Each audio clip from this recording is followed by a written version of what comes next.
Assalamualaikum warahmatullahi wabarakatuh. Pada kesempatan kali ini saya akan mempresentasikan hasil simulasi permodalan water recycling atau penggunaan ulang air menggunakan software Skillab. Simulasi ini dilakukan untuk melihat bagaimana hubungan antara fresh water, recycled water, and wastewater pada beberapa kondisi operasi. Sebelumnya perkenalkan saya Rizkyati Wardani dengan NIM 210301241200028 dari Prodi Teknik Kimia Universitas Diponegoro. Yang pertama, saya akan menjelaskan terkait latar belakang. Air merupakan salah satu kebutuhan utama dalam kegiatan industri maupun kehidupan sehari-hari. Dalam suatu proses industri, penggunaan air biasa cukup besar, baik sebagai bahan proses, pendingin, maupun pencucian. Jika penggunaan air terus meningkat tanpa pengelolaan yang baik, maka dapat menyebabkan berkurangnya ketersediaan air bersih dan meningkatnya limbah cair yang terbuang di lingkungan.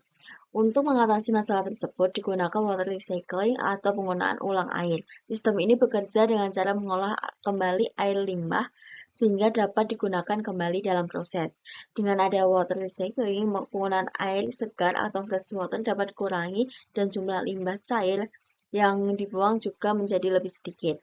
Karena itu, dilakukan simulasi penggunaan Skillab menggunakan software Skillab tahun 2025 untuk mengetahui bagaimana proses performa sistem penggunaan ulang air pada beberapa kondisi operasi.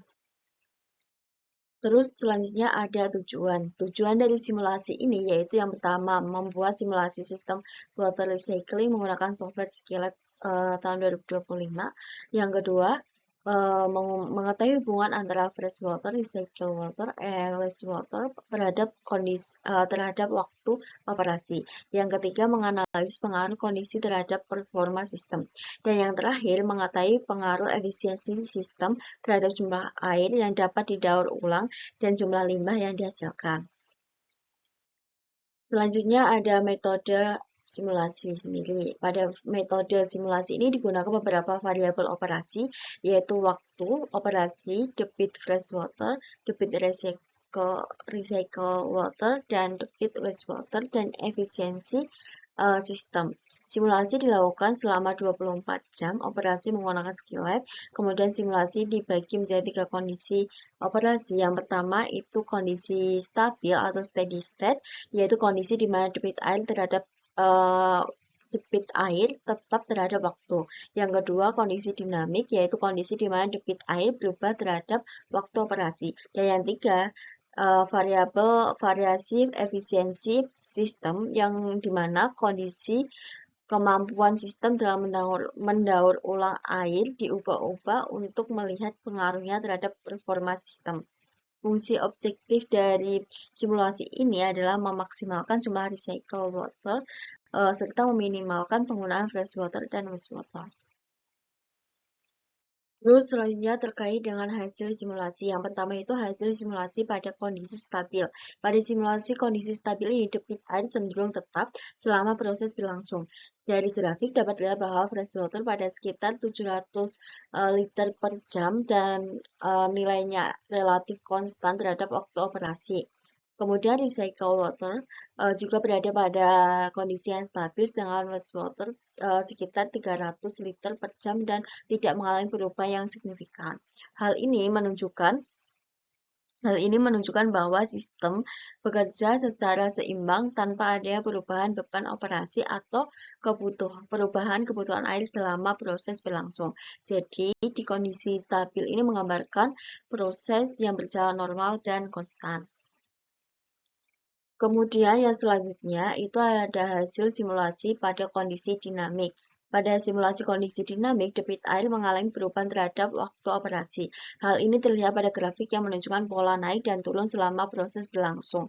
Pada kondisi ini, recycle water mengalami fluktuasi sekitar 560 hingga 840 liter per jam, sedangkan wastewater-nya berubah antara sekitar 240 hingga 360 liter per jam. Perubahan ini menunjukkan bahwa kebutuhan air dalam sistem tidak selalu sama selama proses operasi berlangsung. Kondisi dinamik menggambarkan kondisi nyata di industri di mana beban operasi dapat berubah sewaktu-waktu sehingga debit air juga akan ikut berubah. Kemudian selanjutnya ada hasil simulasi variasi efisiensi. Pada simulasi ketiga dilakukan perubahan efisiensi sistem water recycling. Efisiensi menunjukkan kemampuan sistem dalam mendaur ulang air limbah menjadi air yang dapat digunakan kembali. Dari grafik terlihat bahwa ketika efisiensi sistem menurun, jumlah recycle water-nya itu juga ikut menurun. Akibatnya kebutuhan freshwater meningkat karena sistem membutuhkan tambahan air baru untuk memenuhi kebutuhan proses. Selain itu, jumlah wastewater-nya itu yang dibuang juga meningkat cukup besar hingga mencapai sekitar 650 liter per jam. Hal ini menunjukkan bahwa efisiensi sistem sangat mempengaruhi performa penggunaan ulang air.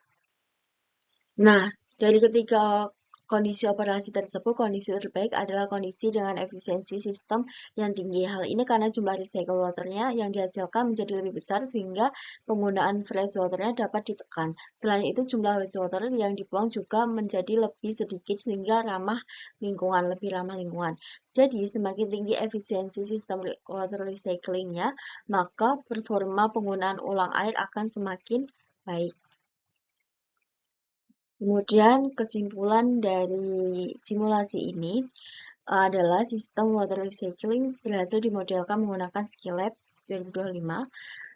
Hasil simulasi menunjukkan bahwa kondisi operasi dan efisiensi sistem mempengaruhi hubungan antara freshwater, recycled water, and wastewater. Kondisi stabil menunjukkan sistem bekerja secara konstan, sedangkan kondisi dinamik menunjukkan adanya perubahan debit air terhadap waktu operasi. Kemudian variasi efisiensi menunjukkan bahwa efisiensi sistem sangat berpengaruh terhadap jumlah air yang dapat didaur ulang dan jumlah limbah yang dihasilkan. Kondisi terbaik pada simulasi ini adalah kondisi dengan efisiensi sistem yang tinggi, karena mampu meningkatkan jumlah recycle water, mengurangi penggunaan freshwater, dan menurunkan jumlah wastewater-nya. Sekian presentasi dari saya. Terima kasih. Mohon maaf jika ada salah kata.